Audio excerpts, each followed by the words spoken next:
Good afternoon दोस्तों, मैं आपका शिक्षक अनिल कुमार जनपद हाथरस से NMMS की वीडियो में आज हम SST के महत्वपूर्ण प्रश्नों पर चर्चा करेंगे, जिसमें हम भूगोल विषय के बारे में जो परीक्षा में आ चुके हैं प्रश्न या आने की प्रबल संभावना है उनको देखेंगे और व्याख्या सहित समझते जाएंगे। तो पहला क्वेश्चन देखिए आप, कर्क रेखा भारत के कितने राज्यों से गुजरती है? बताइए। सूत्र याद है?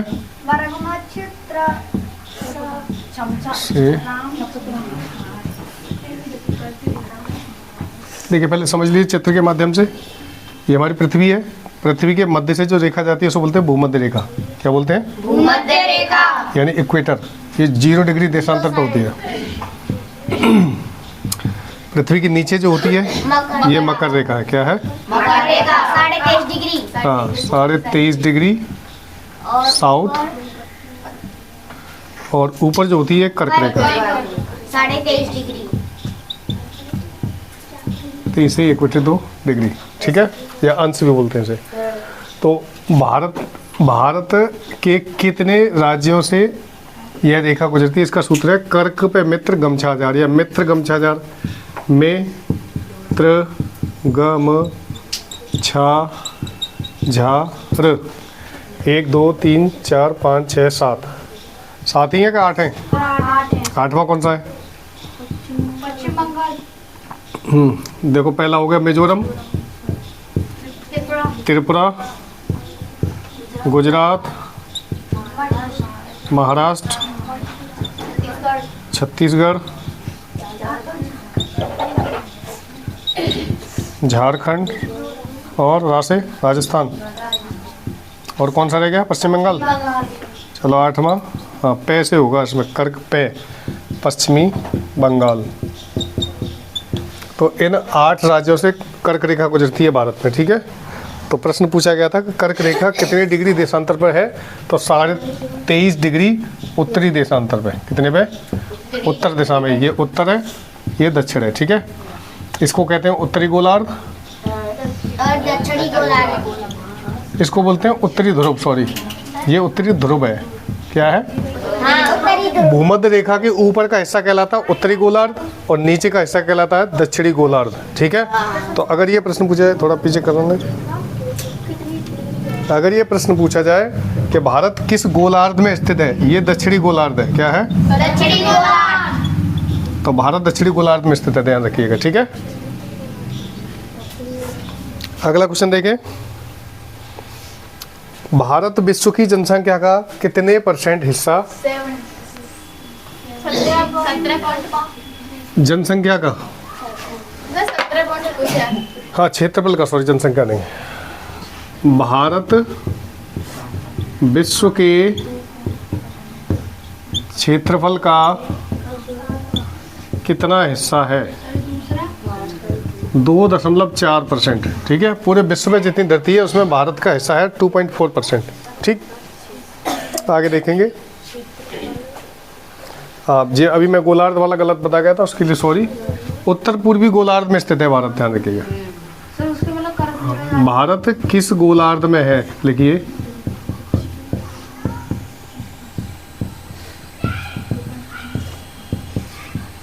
उत्तर पूर्वी। यानी इसको ऐसे समझेंगे, जैसे ये धरती है, ये भूमध्य रेखा है, तो ये उत्तर हो गया और ये पूर्व हो गया। यहाँ है भारत, ठीक है। तो भारत है उत्तर पूर्वी गोलार्ध में, उत्तर पूर्वी गोलार्ध में, ठीक है। विश्व के नक्शे पे, विश्व के नक्शे की बात हो रही है।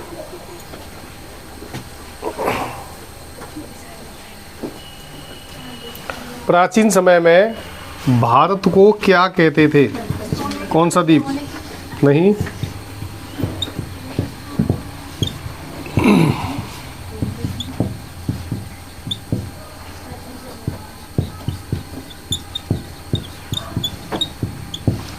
प्राचीन समय में भारत को जम्बो द्वीप कहते थे। क्या कहते थे?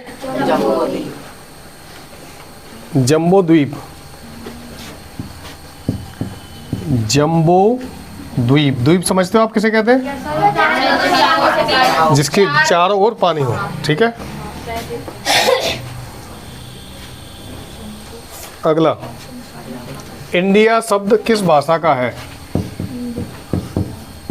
इंडिया शब्द किस भाषा का है? ग्रीक भाषा का। ठीक है, ग्रीक। नीचे के लिख लिए। अगला प्रश्न लिखेंगे, भारतीय मानक समय कितने डिग्री देशांतर से लिया गया है? ये टेस्टर का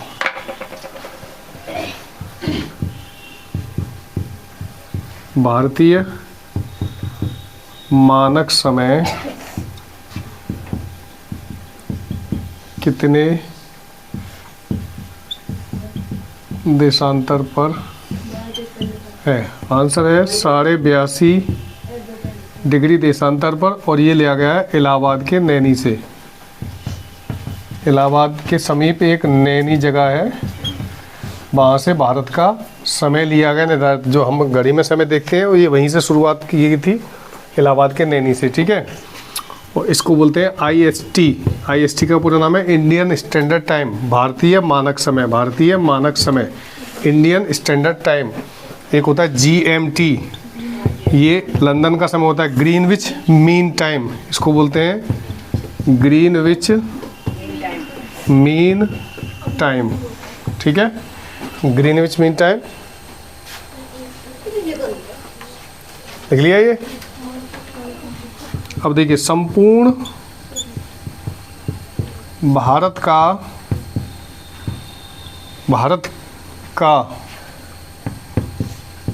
पहाड़ और पर्वत में कितना भाग है? देखो, भारत में बता चुका हूँ बच्चों, भारत प्रायद्वीप है जिसमें मैदान पाए जाते हैं, पहाड़ पाए जाते हैं, पर्वत पाए जाते हैं और पठार पाए जाते हैं। ठीक है, और तट भी हैं। इन सब से मिलके भारत बनता है। तो ये पूछा गया है, पहाड़ और पर्वत मिलके कितना क्षेत्र बनाते हैं भारत का? नहीं, इसका आंसर है 29.3%। यानी भारत की ज़मीन पर 29.3% पर पर्वत और पहाड़ हैं। पर्वत और पहाड़ समझते हो क्या है? Yes sir. देखो, पर्वत नुकीले होते हैं, तेज धारदार, और पहाड़ थोड़े से मोल्डदार होते हैं। Yes sir. ठीक है, आप देखिए अगला क्वेश्चन है। इसमें प्रश्न ये रहेगा, पहाड़ और पर्वत की पठार कर लेना। संपूर्ण भारत का पठार कितना हिस्सा बनाते हैं? पठार पर्वत और मैदान के बीच का हिस्सा होता है पठार, हल्का सा उठा हुआ।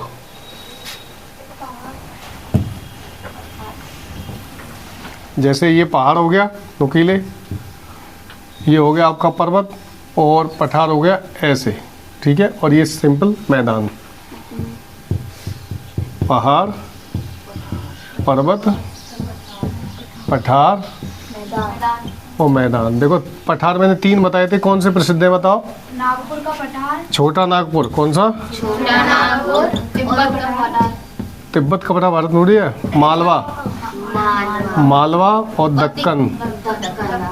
दक्कन का पठार, ये प्रसिद्ध पठार है। पठार जो होते हैं वो खनिज संपदाओं से भरे होते हैं, उनमें खनन किया जाता है। तो झारखंड में छोटा नागपुर पाया जाता है, झारखंड में खनन किया जाता है, ज़मीन को खोदकर स्पेशल खनिज लवण निकाले जाते हैं, इसीलिए पठार महत्वपूर्ण है।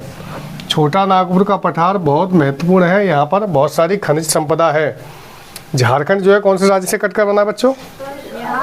बिहार से। तो बिहार का जितना भी माइनिंग क्षेत्र था, यानी जितनी भी खानें थी, वो सारी की सारी झारखंड में चली गई। और झारखंड में भी छोटा नागपुर का जो पठार है, जो एरिया है, वहाँ पे कोयले की, अब्रक की, मैग्नीज की, अलग अलग धातुओं की खानें मौजूद हैं। ठीक है, अब अगला लिखिए। पठार का लिखो 27.7। 27.7 हिस्सा पठारों का बना हुआ है भारत में। और आप लिखेंगे मैदान में कि संपूर्ण भारत का मैदान कितने % बनाते हैं। तो सीधी सी बात है, भारत में उत्तर का मैदान, मध्य का मैदान, मैदानी भाग ज़्यादा है, तो 43 से 45% हिस्सा मैदान के हिस्से में आता है। 43 से 45%। क्लियर है? ये परीक्षा में प्रश्न आ जाता है कि संपूर्ण भारत के धरातल का कितने % हिस्सा पहाड़ हैं, कितने % हिस्सा पर्वत हैं, कितने % हिस्सा मैदान है, कितने % हिस्सा पठार है। ठीक है, तो ये हमने तीनों लिखा दिया आपको। अब लिखेंगे भारत का दक्षिणतम बिंदु कौन सा है। लिखा है मैंने, हाँ सर। कौन सा है। इंदिरा पॉइंट। हाँ, इसका दूसरा नाम क्या है। गोमुख। भारत का दक्षिणतम बिंदु इंदिरा पॉइंट, ठीक है। इसका दूसरा नाम है पार्सन पॉइंट। पार्सन पॉइंट, ठीक है, जैसे पिग्मेलियन पॉइंट भी बोलते हैं।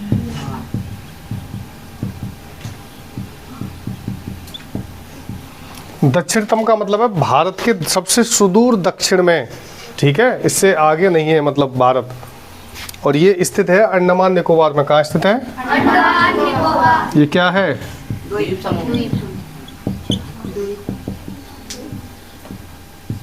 अंडमान निकोबार। इसकी राजधानी क्या है। हाँ? Port Blair. उसका नाम बदल के रख दिया है। क्या नाम रखा है बताइए। पोर्ट ब्लेयर का नया नाम रखा है श्री विजयपुरम। मैं पढ़ा चुका हूँ, तुम्हें याद नहीं है। इसकी राजधानी पहले पोर्ट ब्लेयर थी, अब उसको बदल के नाम रख दिया है श्री विजयपुरम। पोर्ट ब्लेयर अंग्रेजों को दिया हुआ नाम था, इसलिए उसको बदल दिया गया, ठीक। भारत और पाकिस्तान की सीमा रेखा का क्या नाम है बताइए। हाँ, सर रेड क्लिफ ने इसकी घोषणा की थी, उन्होंने ही बनवाई थी, उनके नाम पर उसका नाम रख देगा रेड क्लिफ रेखा। भारत और पाकिस्तान। अब देखो एक बात हमेशा ध्यान रखना बच्चों, भारत की जो पाकिस्तान की सीमा रेखा है उसी का नाम रेड क्लिफ है, दूसरे देश के साथ अलग है। तो अगर ये पूछा जाए कि रेड क्लिफ रेखा किसने बनाई, तो सर रेड क्लिफ एक जनरल थे आर्मी के, उन्होंने। भारत और चीन के बीच कौन सी है। मैकमोहन। कौन सी है। चीन के बीच है मैकमोहन रेखा। मैकमोहन परीक्षा में आता था क्वेश्चन, ठीक है। भारत और अफगानिस्तान के बीच कौन सी है। भारत और अफगानिस्तान, देखिए इसको बोलते हैं डूरंड रेखा। मैंने एक प्रश्न लिखाया था तुम्हें, भारत अंतर्राष्ट्रीय भारत की सबसे छोटी सीमा वाला देश कौन सा है। अफगानिस्तान ही है। अफगानिस्तान में 116 किलोमीटर कितनी है। 114 16 106 किलोमीटर। डूरंड रेखा जो है भारत और अफगानिस्तान से जम्मू कश्मीर के साइड में टच होता है, पीओके के साइड, वहीं 106 किलोमीटर की रेखा जो है उसको डूरंड रेखा बोलते हैं, ठीक है। अफगानिस्तान के बीच। तीनों क्लियर हो गए। सबसे लंबी अंतर्राष्ट्रीय सीमा भारत किसके साथ बनाता है। अंतर्राष्ट्रीय सबसे लंबी अंतर्राष्ट्रीय बांग्लादेश लिखा है मैंने तुम्हें। क्या म्यांमार के साथ है। पश्चिम बंगाल वो तो भारत के साथ होगी। बांग्लादेश है सर, और राज्य सही है, समझ गए, बांग्लादेश ही है। इसका आंसर लिखें बांग्लादेश। पूर्वी पाकिस्तान नाम है इसका, ठीक है। 1971 में बांग्लादेश बना था। 16 दिसंबर सन 1971 में इसको नए देश का नाम दिया था। बांग्लादेश को क्या नाम दिया था। क्या नाम दिया था। पूर्वी पाकिस्तान। पूर्वी पाकिस्तान से बदलकर इसका नाम रख दिया बांग्लादेश। एकांत आर्थिक क्षेत्र। अच्छा, समुद्र के भीतर कितनी सीमा तक भारत का होता है। हाँ, मील, नॉटिकल माइल। एकांक आर्थिक क्षेत्र।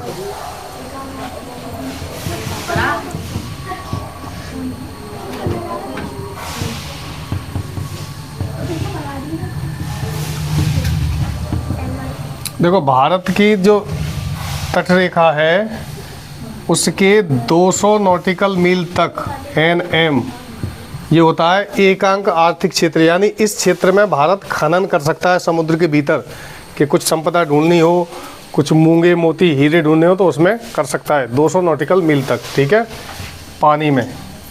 200 नॉटिकल मील तक। ये प्रायद्वीपीय भारत है। क्या है? प्रायद्वीपीय भारत। पढ़ा चुके हैं हम नक्शे में। Yes sir. कितने तटीय राज्य होते हैं? 9। Yes sir. अगला लिखिए। 9 नहीं सर, 7 सर, 4 कंफर्म करो, इसे भगाओ बंदर को। जीएमजी का आकार बोट, ये है तटीय। अपर नहीं रही, इसका मतलब ये है। भारत का सुदूर उत्तरी पॉइंट कौन सा है?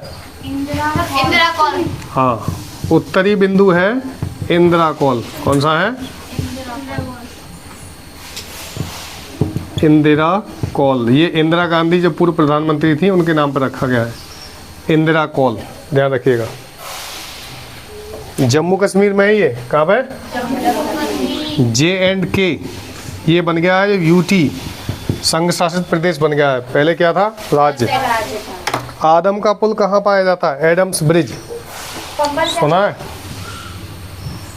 आदम का पुल कहाँ पाया जाता है? लिख रहे हो साथ साथ के पीछे चल रहे हो?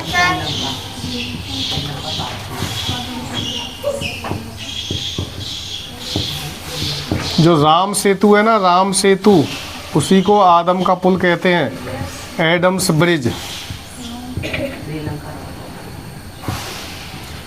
BRIDGE। ये भारत और श्रीलंका के बीच है।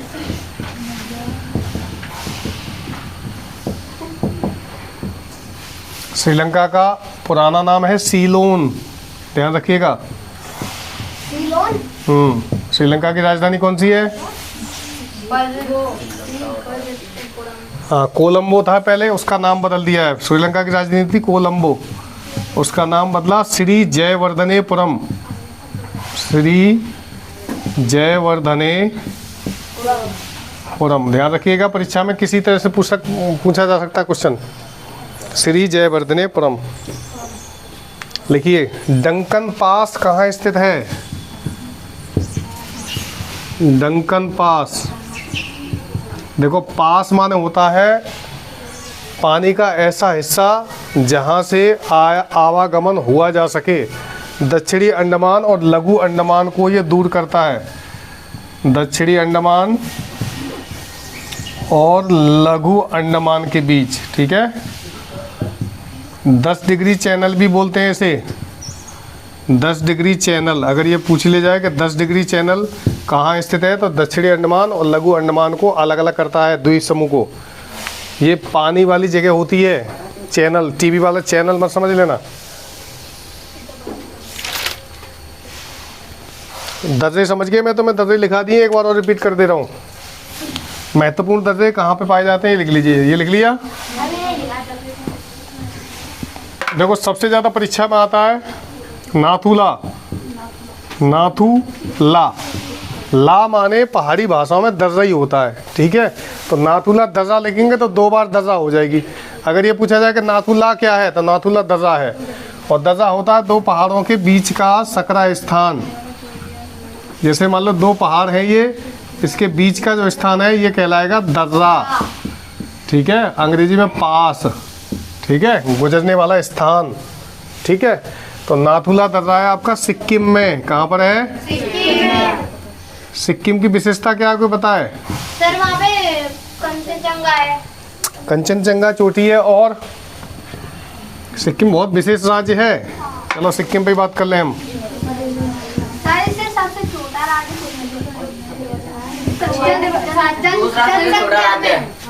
क्षेत्रफल में दूसरा छोटा राज्य, दूसरा क्षेत्रफल जनसंख्या में दूसरा छोटा। और क्या है विशेषता? यहाँ पर रेलवे नेटवर्क नहीं है। रेलवे नेटवर्क अब तो पहुंच गया है, लेकिन सिक्किम पहला भारत का ऑर्गेनिक राज्य है। हाँ, ऑर्गेनिक का मतलब बताते हैं। बिना केमिकल की फसल। बिल्कुल सही जवाब, ताली जाए बच्चे के लिए। भारत में सिक्किम पहला ऑर्गेनिक स्टेट बना है। यहाँ पर रासायनिक खादों से, रासायनिक बीजों से फसल को नहीं उगाया जाता, देसी तरीकों से उगाया जाता है सिक्किम, ठीक है। और सिक्किम भारत में केवल एक ही राज्य से सीमा बनाता है। पश्चिम बंगाल। हाँ, एक ही राज्य से सीमा बनाता है जो कि है पश्चिमी बंगाल, ठीक है। और सिक्किम चिकन नेक पर स्थित है। देखो जहाँ भारत से, जो सन चिकन सेवन सिस्टर को अलग करता है। हाँ हाँ, ये वाला हिस्सा मान लो, तो यहाँ पे है, यहाँ सिक्किम, ठीक है। इधर चीन, भूटान, तिब्बत और नेपाल, और नीचे केवल एक ही राज्य टच होता है भारत का, वेस्ट बंगाल। अगर वेस्ट बंगाल ना रहे तो सिक्किम कोई उड़ा ले जाए, ठीक है। नाथुला पास कहाँ है? सिक्किम में। कहाँ पर? अब पाल घाट दर्रा पूछा जाता है, थाल घाट और पाल घाट। देखो पाल घाट है केरल में, लिख लो, पाल घाट दर्रा केरल, ठीक। कारकोरम दर्रा सबसे ऊंचा दर्रा है, कारकोरम, हाँ, कारकोरम दर्रा है। कारकोरम पहाड़ियों पर ही है, जम्मू कश्मीर, मालूम होगा आपको, J&K। कारकोरम दर्रा जम्मू कश्मीर में है। रोहतांग दर्रा स्पेशल दिखा दे रहा हूँ तुम्हें, रोहतांग उत्तराखंड में है, हिमाचल में, हाँ सही है।